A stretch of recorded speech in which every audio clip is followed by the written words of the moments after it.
पहले तो मैं आपको एक बार साधुवाद देना चाहूंगा, धन्यवाद देना चाहूंगा कि आप अपने अपने भाई के उसमें आपने अच्छा आयोजन रखा और जय हिंद पार्टी के माध्यम से राष्ट्रीयता से ओतप्रोत एक प्रोग्राम किया। और उससे भी बड़ी बात है कि आपने मुझे उसमें आमंत्रित किया और हम टेक्नोलॉजी के माध्यम से आपके उस आयोजन से जुड़ पाए। और मुझे लगता है कि इसका एक बहुत अनुकूल मैसेज सभी पर गया होगा। आपकी क्या धारणा है? नहीं, उसका एक अच्छा प्रभाव पड़ा है। हमने जब बताया कि हमारे श्री मैथिली शरण गुप्ता जी पुलिस निदेशक रहे हैं और उनका अपना गहरा अनुभव है, कानूनविद हैं, देश की सारी परिस्थितियों से परिचित हैं और इस पूरे ढांचे को ठीक से बारीकी से समझते हैं। लोगों को हमने बाद में ये बात समझाई है। अब बात इतनी है कि इन सारी बातों में जो उन्होंने 9 दिन का ये व्रत जो कहा है, इसमें आदमी सक्रिय हो जाए तो वास्तव में अपन लोग ये इनको पराजित कर पाएंगे, इन आतताइयों को। एक चीज मुझे और समझ में आई है जिसके बारे में मैं आपसे विचार विमर्श करना चाहूंगा, और मैं चाहूंगा कि आप अपनी राय जो है बिना किसी मतलब संकोच किए बेबाकी से दीजिए आप। हाँ, जो बिल्कुल। संत का जो काम होता है, यदि आपको कहीं पे कुछ उसमें कमी समझ में आ रही है तो आप उसे निसंकोच ढंग से जो है ना उसको आप आलोचना भी करिए और उसको अपने साथ रखिए। क्योंकि कहा जाता है कि निंदक नेरे राखिए, तो संत का तो काम ही है कि समाज को एक सही दिशा दे। राइट। तो मैं चाहूंगा कि आप जो है मैं जो अभी सामने विचार रख रहा हूं उसके बाद मैं आपकी राय पूछूंगा और आप अपनी राय बड़ी बेबाकी से रखिए। ठीक है ना? अवश्य अवश्य।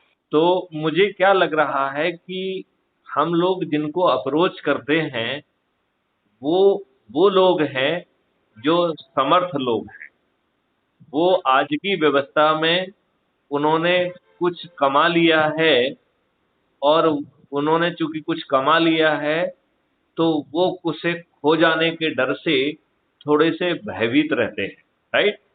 और हाँ जी। दूसरे लोग वो हैं जो बहुत विद्वान हैं, बहुत धूर्त हैं। वो अपने लाभ के लिए अच्छी अच्छी रिपोर्ट बना के अनुदान प्राप्त कर लेते हैं, लोगों को मुगालते में रख के जोड़ लेते हैं और उनसे फिर किसी बहुत सारी फीस भी इस तरीके से इकट्ठी करके वो उससे काफी धन बना रहे हैं। और समाज का कल्याण, राष्ट्र का कल्याण उनकी सोच का हिस्सा नहीं है। वो इस व्यवस्था से खुद को कैसे लाभान्वित करें, ये उनकी सोच का हिस्सा है। तो मुझे बिल्कुल। लगता है कि हमें जिन चंद्रगुप्तों की हम बात कर रहे हैं वो चंद्रगुप्त जो है, मुझे लगता है कि हमें 3 जगह खोजना चाहिए। एक तो हमें खोजना चाहिए युवाओं में। राइट। बिल्कुल। आज युवा जो है वो पूरी तरह से पीड़ित है, उसकी अपॉर्चुनिटीज जो है छूट रही हैं, उसे जो है नौकरियां नहीं मिल रही हैं, उसे पर्दे के पीछे क्या हो रहा है उसका उसे आइडिया ही नहीं है, जिसके तहत मेरिटोरियस लोग तो वंचित हो रहे हैं और चाटुकार लोग, जो कनेक्टेड लोग हैं, जो किसी को पेमेंट कर सकते हैं, ऐसे लोगों को जो है ना अनर्थक लाभ पहुंचा के इनका जो है भविष्य जो है अंधकारमय किया जा रहा है। और आज की जो व्यवस्था है ये तो वही अंग्रेजों वाली व्यवस्था है जो हमारे ऊपर थोपी गई है। प्रशासकीय व्यवस्था भी वही थोपी हुई व्यवस्था है और राज सत्ता की जो व्यवस्था थोपी गई है वह भी दुर्भाग्य से ठीक ढंग से सोच समझ के नहीं लाई गई है। और ये जो राजनीतिक पार्टियां हैं ये अयोग्य लोगों को टिकट बांटती हैं और फिर गलत तरीके अपनाकर खूब खर्च करके केन केन प्रकारेण जीतती हैं। और उसका जो है नेट ये पड़ता है कि जो व्यक्ति इतना पैसा खर्च करके जीतेगा वो रिटर्न और इन्वेस्टमेंट की थ्योरी पे काम करते हुए आकंठ भ्रष्टाचार में डूब जाता है और वो स्वयं जो है सभी तरीके के भ्रष्टाचार का स्रोत बन जाता है। तो हम गाली मशीनरी को देते रहें लेकिन उसका सही प्रवाह जो है इन राजनेताओं से होके हो रहा है। और ये राजनेता ये सुनिश्चित करते हैं कि अच्छे अधिकारी जो है, जो उनकी बात को चुनौती दे सकते हैं, वो परिदृश्य में भी ना रहें, वो कहीं कोने में सिमटे रहें और ये धूर्त बदमाश मक्कार लोगों का जो है ना को पोस्ट करके उनसे लाभ लेते रहें। तो हमने इसमें चिंतन में ये पाया है कि अब हमें अपने चंद्रगुप्त इन बच्चों में देखना चाहिए और इन बच्चों को तक पहुंचने के लिए मुझे लगता है कि हमें विद्यालय, कॉलेज को अप्रोच करना चाहिए। हमारे वॉलंटियर जाएं, इनको ऑडियो वीडियो दिखाएं और जो पर्सनालिटी डेवलपमेंट का पीरियड होता है या किसी दूसरे पीरियड में या कॉलेज या स्कूल के समय के बाद हम उनसे संगोष्ठी करें, उन्हें ऊर्जाकृत करें और उनके माध्यम से उनके माता-पिता और उनके रिश्तेदार और उनके बाकी जो साथी हैं, उनको भी हम अपने नेटवर्क में लाएं। और इसमें सबसे बड़ा फायदा ये है कि जो जितना ऊर्जा से भिड़ेगा, उसे उतने प्रतिष्ठा पॉइंट मिलेंगे और प्रतिष्ठा पॉइंट से सभी जिम्मेवारियां जुड़ी हुई हैं, तो ये पद भी मिलेंगे और आगे चल के उनको एमएलए, एमपी का टिकट भी मिलेगा उसी बात से। उसी के आधार पर वो आगे मुख्यमंत्री और मंत्री भी बनेंगे। लिहाजा it is a land of opportunity. ये आप अपनी अपॉर्चुनिटी किसी की मेहरबानी के ऊपर नहीं है, आप मैथिली शरण गुप्त की मेहरबानी पे नहीं है, आप वह अपनी कर्मठता से जो जिसको जितने ज्यादा पॉइंट मिलेंगे उसको उतना ही जो है ना मौका मिलेगा आगे बढ़ने का, जिम्मेवारियों का निर्वहन करने का, एमएलए, एमपी बनने का, मंत्री बनने का, मुख्यमंत्री बनने का, प्रधानमंत्री बनने का, ये सब अवसर जो है इन चंद्रगुप्तों को मिलेंगे। और आज के ये चंद्रगुप्त जो है ये जो है युवा हैं, उनको यदि वो जो है इस देश की व्यवस्था को बदलने में सक्रिय भूमिका निभाएंगे तो उसे आसानी से बरगलाया नहीं जा सकता है। हम एक इन युवा शक्ति के माध्यम से बहुत आसानी से जो लक्ष्य रखा है, 9 दिन का व्रत रखा है, उसे हम बहुत आसानी से हासिल कर सकेंगे। दूसरा मुझे लगता है कि हमें अपने चंद्रगुप्त को दीन दरिद्र नारायणों में जो हैव नॉट्स हैं, मजदूर हैं, किसान हैं, हाथ ठेले वाले हैं, छोटे व्यापारी हैं, इनमें जो है ना जाके खोजना चाहिए। ये लोग जो है बाहुबलियों से परेशान भी हैं, इनके विरुद्ध झूठे मुकदमे भी कायम कराए जाते हैं। इनके पास पैसा ना होने के कारण कई बार ये अंडर ट्रायल जेल में सड़ने के लिए भी विवश हो जाते हैं। तो ये सफरर भी हैं। इनके जो जमींदार लोग हैं, जो बड़े लोग हैं, वो अपने नौकरों को का उपयोग करके कई बार जो है ना एससी एसटी एक्ट जैसे फर्जी मुकदमे भी कायम करा देते हैं। लिहाजा यदि हमारे वॉलंटियर्स, यदि हमारे लोग स्पेसिफिकली जो है उनके बीच में पहुंचे, उनसे बात करें, उनको ऊर्जाकृत करें और जैसे कल अपन ने संगोष्ठी, डिजिटल संगोष्ठी की थी वीडियो कॉन्फ्रेंसिंग के माध्यम से, वो वैसी ही हम जो है ना उनसे संगोष्ठी कर सकते हैं और राष्ट्रीय ध्वज को सामने रख के हम संकल्प ले सकते हैं और उसी संकल्प के दौरान हम crime free Bharat YouTube channel को भी सब्सक्राइब करें और उसी के दौरान जो व्यक्ति मौके पे है, जो कि उस समय चंद्रगुप्त की भूमिका निभा रहा है, वो व्यक्ति अपने जो है आईडी से, अपनी प्रोफाइल से लिंक भेजकर उनको सम्मिलित कराए, जिससे उसे प्रतिष्ठा पॉइंट भी मिलेंगे। तो इस तरीके की यदि हम व्यवस्था करते हैं और फिर हम यदि हम एज्यूम करिए एक गांव में ये व्यवस्था की, फिर उस गांव में के लोगों को जहां उनकी रिश्तेदारियां हैं, वो उनसे कहा जाए कि तुम कौन से गांव को अडॉप्ट करना चाहते हो, तो वो उस गांव को अडॉप्ट करें और जो जिस जाति का है वो उसी जाति के लोगों के साथ संगोष्ठी करे, बैठक करे, तो उसकी ग्राह्यता भी ज्यादा रहेगी और सकारात्मकता भी ज्यादा रहेगी।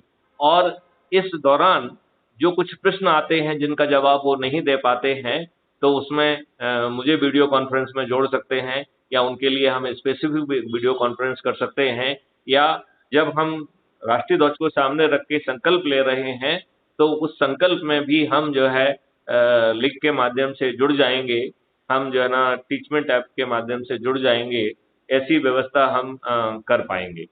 तो मैं चाहता हूं कि आपकी क्या राय है, ये सोच कैसी लग रही है आपको?